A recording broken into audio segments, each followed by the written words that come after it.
Hey, Mike Brookfield here, how's it going? Welcome to another guided practice session. Today, more Clapton. We're going to do Somewhere Over the Rainbow from the One More Car, One More Rider live album. Great album, really a lot of good stuff on there to check out. But this was a student came in to me and requested this, so it was a good fun one to work through. So thought it might make a good video for you guys, because if you're on this channel, you're probably a Clapton fan. Please head over to Patreon. You can get a free chord chart for this. And if you feel like supporting the channel, please do. It kind of motivates me to keep going. And it's not easy sometimes. So just you know, letting you know. Doing my best here in YouTube land.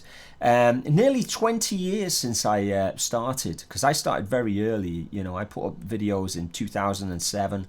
So, you know, and I'm still not got to 20,000 subscribers, so please subscribe, like, and all that kind of stuff.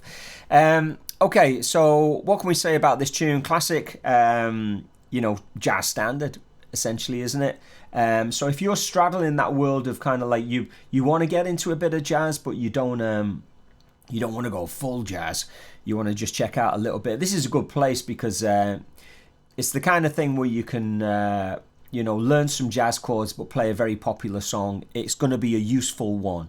You could argue that learning maybe Have You Met Miss Jones, because a jazz guitar teacher is saying you've got to learn it, won't be as handy as learning Somewhere Over the Rainbow, because you could play this a function of lots of different scenarios, you know what I mean? So it's going to teach you a lot about chords and stuff like that, so please do check it out. So now there's a chart on Patreon, and I've written it out properly, which may annoy some people, but I'm just gonna go through it. So you'll see there's some notation there.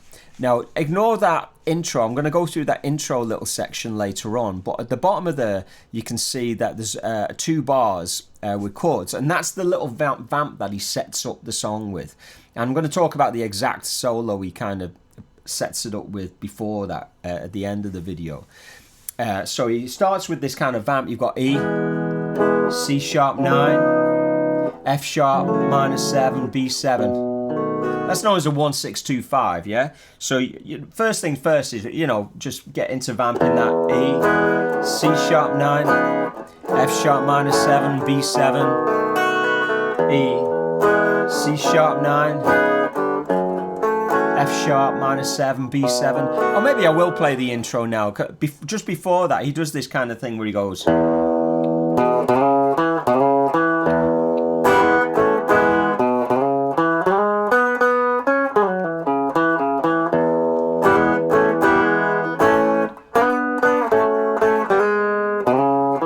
And then, you know, into the kind of like the vamp.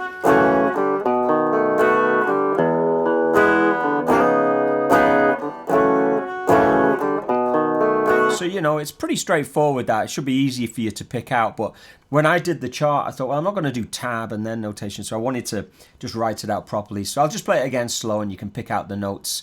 Ignore the notation if that's not your thing. Just pick it out by ear. So you've got...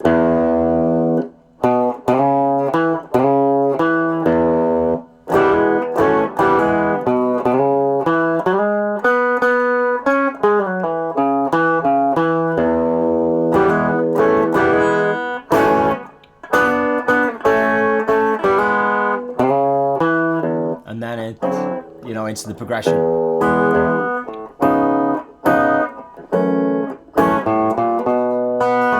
So here we go again. So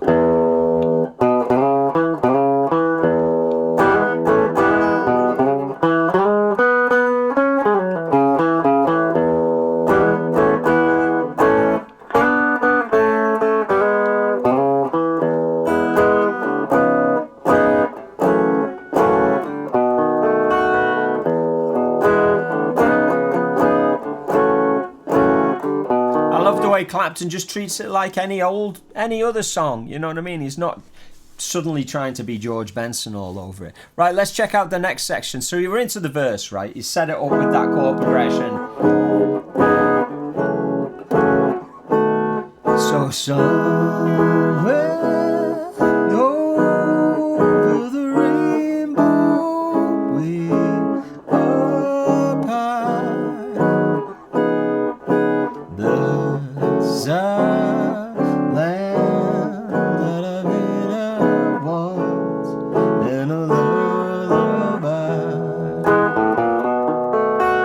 I'll just go through that because the next, you know, section is all completely the same. Yeah, you've got an E, C sharp minor 7, G sharp minor 7, D sharp minor, E7, A major 7, D sharp 7, G sharp minor 7, C sharp 9, F sharp minor 7, D7, G sharp minor 7, C sharp 9, F sharp minor 7, B7, E, B7. Now, if you're a rock guitar player, you might find some of those chords a little bit tricky. Okay, I'm not going to make this a really long video by talking about every string. Just slow the video down and just try and match the fingerings and the strings that I'm hitting there. You know, it's going to be a long, tedious video if I have to explain every note that's going on there. Treat it like a bit of aural exercise for you. So then it does it again. I'll just play it through. So E, C sharp minor 7, G sharp minor 7, D sharp minor E7, A major 7, D sharp 7, G minor 7, C sharp 9, F sharp minor 7, D7, G sharp minor 7, C sharp 9, F sharp minor 7, B7, E. You'll hear them do that. A little kind of bass thing there. So let's have a look at the next bit. Then it goes to the middle section. Someday I wish upon a star. That kind of thing. So da da da da da da. A whole bar of E. F sharp minor 7, B7, G sharp minor, C sharp 9, F sharp minor 7, B7, E, B minor, B flat minor 7, D sharp 7, G sharp minor 7, C sharp 9, F sharp minor 7, B7. So you know the standout part of that progression is bar 6, isn't it? Where it goes to that B flat minor 7, you know. If you study with me, you'll have done a lot on the cycle of 5, so you've got, you know, a lot of cycle of 5 style movement there, which is obviously common in this world of jazzy songwriting and jazzy 2-5-1s and all that kind of stuff.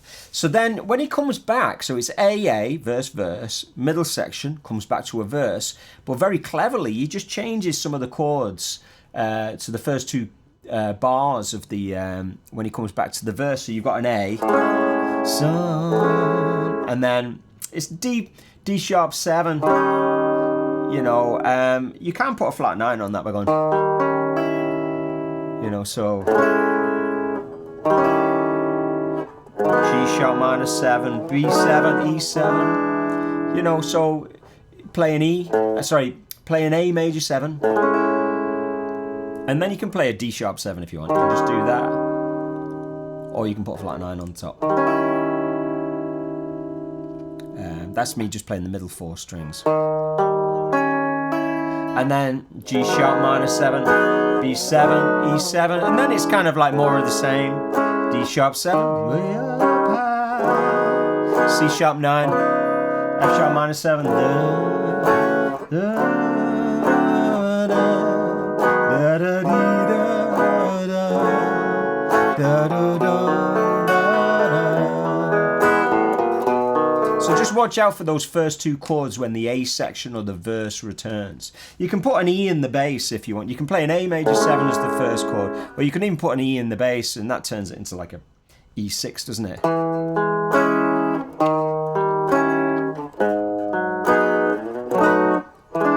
So that's me doing an A major 7 with an E in the bass, because it gives you that root movement.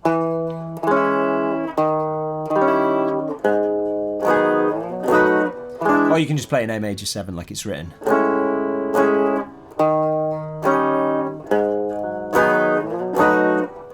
I did a very plain version there where I did A major 7, D sharp 7, and then G sharp minor. So there's ways where if you find some of the chords tricky, you can kind of like make them simpler. You know, just do major, minor, dominant style voicings. You don't have to add the 9s and the flat 9s and stuff like that. Okay, then there's a solo, right? and it's like a vocoder kind of keyboard style solo. And so you could, I'm going to talk about soloing on this on my Patreon on Friday, so Patreon people, look forward to that. Then he comes back in with that, you know, I've written it says verse, but I suppose it's, you know, the middle eight, isn't it? But it's like, it's an E. Someday I wish upon a star, da da da da da da da da da.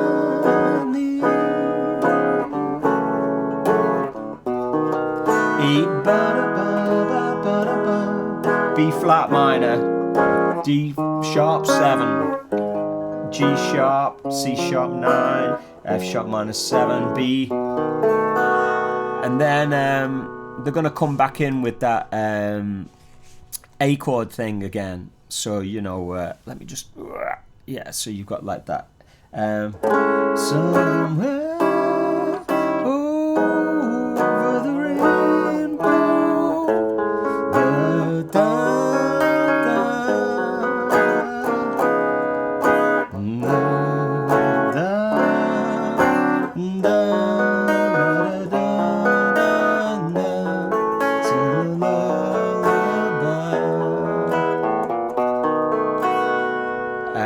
And then when he does that vocal cadenza,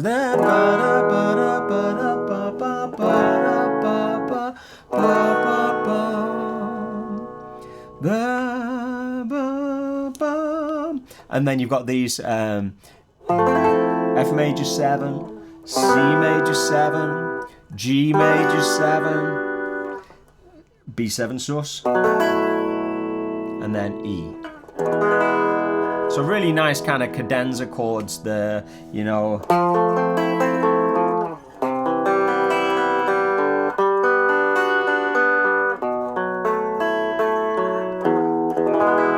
You know, it's kind of jazzy, but it still kind of feels quite poppy and quite, you know, accessible. It's not getting too far out there. So Somewhere Over the Rainbow, chords work out, you know. Like I said, or I've said on many videos, I don't know anybody who's a good guitar player and can play ripping solos that isn't shit up with the chords. Chords are really, really important. So have fun with that, whether you're a Clapton fan or you're just trying to check out a bit of jazz. Please say hello on Patreon. I'll see you next time. Keep it burning.